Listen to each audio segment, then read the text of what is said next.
What if a single factory held the power to rewrite the destiny of an entire nation's economy? Imagine a country on the northern shoulder of South America, a place where lush rainforest meets the Atlantic, where rivers the size of continents carve through emerald jungles, and where oil, bauxite, and agriculture have long defined its economic landscape. Now imagine that, amid the roar of a newly industrializing nation, one bold manufacturing leap promises to reshape Guyana's development story forever. For Guyana, that moment arrived in 2025, a year that will likely be remembered as the beginning of a new era, when the nation decided it would no longer depend so heavily on imported cement to build its homes, schools, hospitals, and highways. A US $45 million industrial expansion at the TCL Guyana cement factory in Everton, Berbice, is now lighting up Guyana's path towards self-reliance and industrial transformation, poised to ignite the country's largest construction revolution since independence. By the time you finish this story, you'll see how one factory could help turn Guyana from a consumer of construction materials into a producer, from an importer into a regional industrial powerhouse. Guyana has always been a land of extraordinary potential, blessed with rich natural resources, gold, diamonds, bauxite, sugar, rice, and now vast offshore oil reserves. The country has in recent years become one of the fastest-growing economies in the world. Yet, beneath the glittering GDP growth figures lies a quieter truth.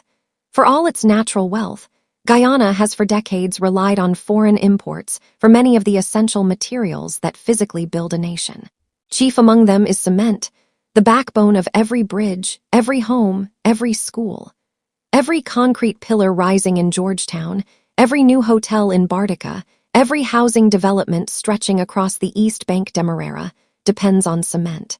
And for years, most of that cement came not from Guyana, but from Trinidad and Tobago, Brazil, Colombia, and even Venezuela. This dependency came at a cost.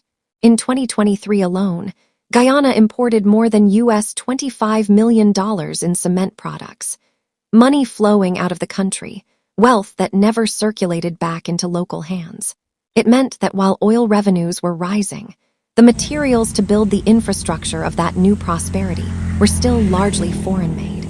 For years, Guyana's leaders have spoken about the need for economic diversification to ensure that oil wealth becomes a foundation, not a crutch.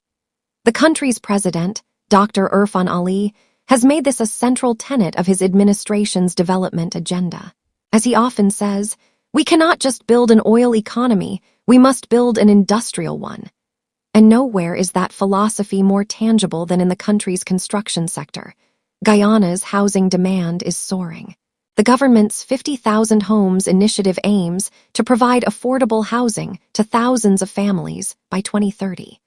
Mega projects like the gas-to-energy plant at Wales, the new Demerara River Bridge, and Linden to Mabura Road are transforming the landscape. Each of these projects consumes vast quantities of cement, and until now, each bag carried the invisible cost of foreign dependency. Enter the TCL Guyana Cement Factory, located near the quiet riverine town of Everton, on the east bank of the Berbice River. The facility, originally built decades ago as part of the country's modest industrial base, had long operated below full potential. High logistics costs, outdated machinery, and limited kiln capacity kept production constrained. But in 2025, that changed. With a US $45 million expansion project, backed by both private and public investment, the factory began a radical transformation. A debottleneck initiative designed to remove every technical limitation standing in the way of Guyanese self-sufficiency. This wasn't just about making more cement, it was about building independence. The project's centerpiece was the installation of a new, state-of-the-art rotary kiln, capable of producing over 1.2 million metric tons of clinker annually, a 35% increase in national capacity. Alongside the new kiln came an upgraded processing house, modern fuel systems adaptable to multiple energy sources, and advanced emission control technology to ensure the plant met international environmental standards. Minister of Natural Resources Vikram Bharat called it a defining investment in Guyana's industrial backbone. The numbers told the story. Before the expansion, Guyana's local cement output met less than 55% of demand. By mid-2025, the new plant had raised that to nearly 90%, with clear potential to move into export by 2026. During the construction phase of the expansion, more than 300 Guyanese contractors and skilled workers were employed, working alongside engineers from Trinidad, Colombia, and Europe. Local welders, electricians, and technicians gained first-hand experience with cutting-edge industrial systems, expertise that will ripple through the economy for decades. As one Burbis engineer put it, "We used to travel to Trinidad to see this kind of technology. Now it's right here in Everton." The upgrade was not a cosmetic facelift. It was a complete reinvention of the plant, from its clinker grinding systems to its waste heat recovery units. Even the towering chimney that rises above the Burbis River skyline was redesigned with low-emission scrubbing technology, drastically reducing dust and particulate release. The plant's fuel system now allows the co-processing of used tires, agricultural residue, and even biomass, cutting reliance on imported heavy fuel oil, a pioneering step for sustainable industry in the Caribbean region. When the factory was officially recommissioned in June 2025, President Irfan Ali stood before a crowd of workers and local officials. His message was clear. Every bag of Guyana-made cement represents another step toward sovereignty. It means jobs for our people, savings for our economy, and pride for our nation. The applause that followed was not just for the factory, but for the idea it symbolized, that industrial strength is national strength. The results were immediate. Within weeks of the new kiln's activation, TCL Guyana broke its own production records, producing over 100,000 metric tons of cement in a single month. Annual production capacity jumped from 850,000 tons to over 1.3 million, effectively eliminating most imports. For the first time in history, Guyana was producing enough cement to meet nearly all domestic demand, and even prepare for export to Suriname, Barbados, and Trinidad and Tobago. The impact of this industrial leap extends far beyond factory walls.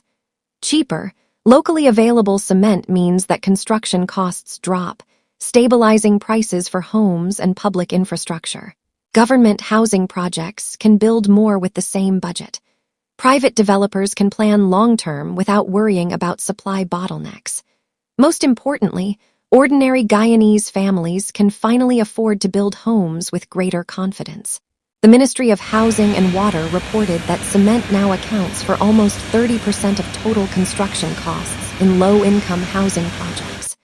With domestic production rising and imports falling, price volatility has eased, bringing relief to thousands of homebuilders nationwide. For the country's booming oil economy, the implications are even larger. As the gas-to-energy project and new shore bases rise along the West Bank Demerara, the need for reliable, affordable cement will only grow. Guyana's industrial ecosystem, from energy to manufacturing, now has a stronger local foundation. The Everton upgrade isn't only about growth, it's about sustainability. In an era where global investors and climate watchdogs are closely watching oil-rich nations, Guyana's ability to combine industrialization with environmental responsibility is key. The cement factory's modernization includes a pioneering system that replaces up to 25% of fossil fuel use with alternative fuels, including shredded tires and agricultural waste.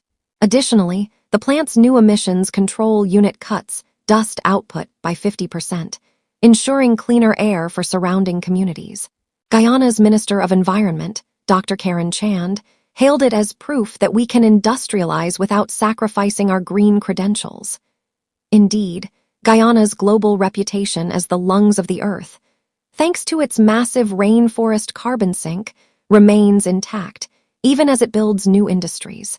This careful balance of growth and green responsibility sets a new model for the Caribbean and South America alike. For decades, small Caribbean economies have depended on imported cement from global industrial giants. But in 2025, Guyana flipped that script. Now, as TCL Guyana explores export contracts with Suriname, French Guyana, and several Eastern Caribbean islands, the country positions itself as a regional supplier asterisk rather than a passive consumer. Economist Dr. Terence Blackman of the University of Guyana explains, when Guyana exports cement, it's exporting confidence. It's sending a signal that the country can lead not just in oil, but in manufacturing. The ripple effects of this new industrial dominance reach across the Caribbean, where once regional construction projects relied on distant suppliers in Panama or Turkey. Now they can source cement just across the water from Berbice or Demerara. This is economic diplomacy in concrete form, and it strengthens Guyana's influence within CARICOM. Inside the Everton plant, the atmosphere is one of precision and power.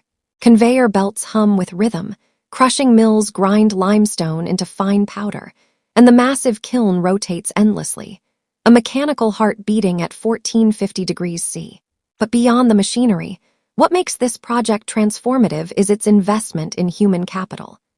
Dozens of young Guyanese engineers trained under TCL's regional mentorship program, learning automation systems, energy efficiency protocols, and modern safety standards. These newly skilled workers will not only operate the plant, they will drive Guyana's broader industrial future, from mining to energy and manufacturing. As one young engineer, Natasha Persad, put it, it's not just about cement, it's about proving we can build and maintain world-class industry here at home. Drive along the East Bank Berbice today, and you'll see trucks moving steadily from the factory, carrying Guyana-made cement toward construction sites in Georgetown, Linden, and the Essequibo coast. Each truckload is a small but powerful expression of self-determination. In a nation still defining its modern identity, the Everton plant has become more than an industrial site. It's a symbol of progress. President Ali captured this sentiment best during his 2025 speech at the commissioning ceremony. When we produce for ourselves, we empower our people. This is not just cement. This is sovereignty mixed with limestone and sweat. Guyana's rise as one of the world's newest oil powers has dominated headlines.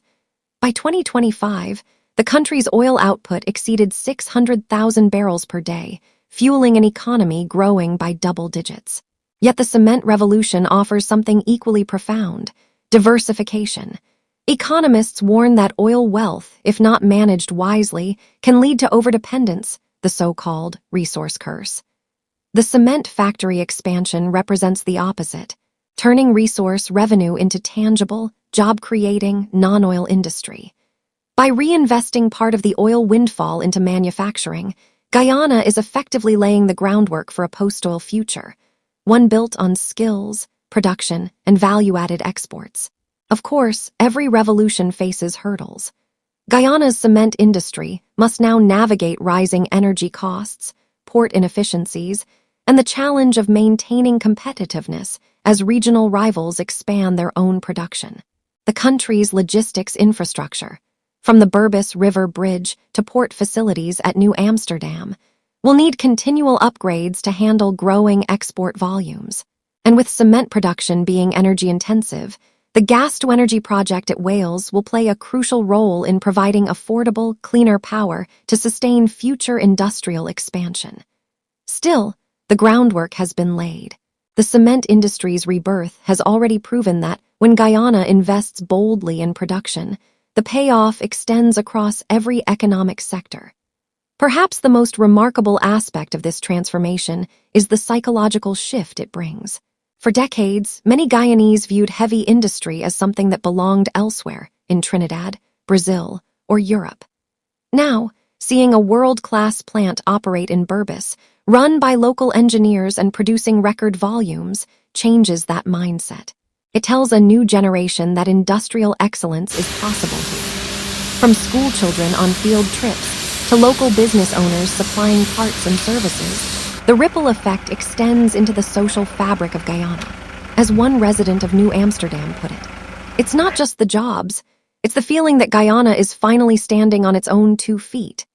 With domestic demand nearly satisfied, TCL Guyana has announced plans for a Phase 2 expansion, exploring blended cement products, using fly ash and pozzolana to lower carbon footprints and extend product variety. At the same time, the company is in talks with the Caribbean Development Bank to establish a regional logistics hub in Georgetown's new industrial park, integrating export flows through the deepwater port at Jamaica, once completed in 2026. If these plans succeed, Guyana could emerge not just as a cement exporter, but as the Caribbean's leading industrial supplier, complementing its oil wealth with sustainable, tangible manufacturing power.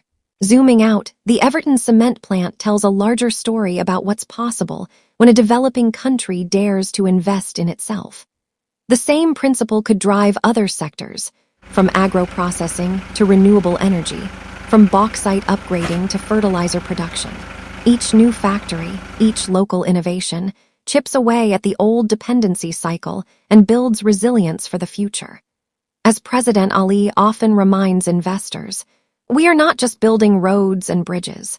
We are building capacity, building people, building the Guyana of 2030 and beyond. In a world where global supply chains are fragile and import costs unpredictable, Guyana's cement revolution stands as both practical and symbolic. It proves that small nations can take bold, calculated steps toward industrial maturity, even while protecting their environment and investing in people. It shows that development is not just about GDP growth or oil exports, but about manufacturing the very materials of progress. The Everton plant's towering silos and roaring kilns tell a simple but profound story, that the road to national prosperity can be paved, quite literally, with locally made cement. So let's take a step back. For decades, Guyana spent millions importing cement wealth that left its shores in exchange for the basic building blocks of development. In 2025, that changed. A single factory's bold upgrade sparked an industrial awakening. Today, Guyana produces enough cement to build its future from the ground up, to house its people, expand its infrastructure, and anchor its regional leadership.